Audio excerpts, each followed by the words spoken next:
I came to watch a one-day game when I was probably about 16. Darren Gough was just starting out, very young for Yorkshire, and Lancashire had the likes of De Freitas and Akram, people like that. A good crowd, so that was that. And then obviously when I played my first game and realised that it was a little bit different.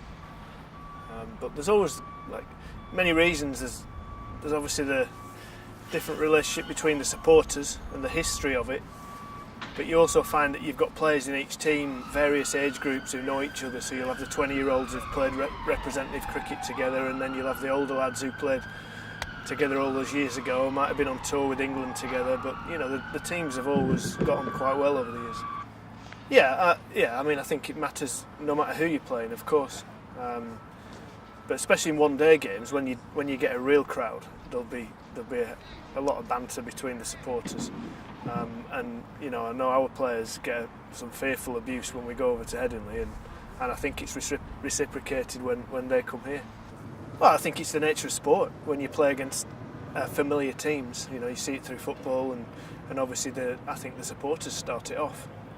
If the supporters view it as a more important game, then they're the most important people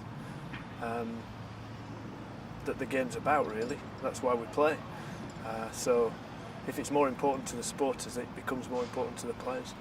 I think it's important that the players understand the history of the club they're playing for, certainly. That's really important.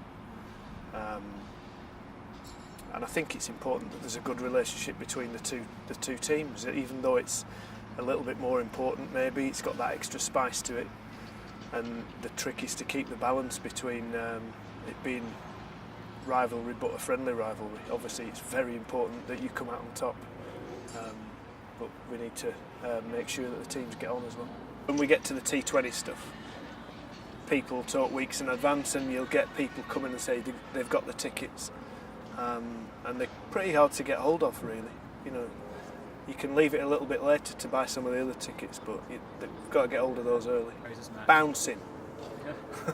Yeah, properly bouncing, because you've got both sets of fans going at it.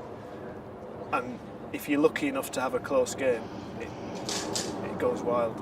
Obviously, as a coach, I don't want a close game. I just want it over and done with about 4 overs left in our favour.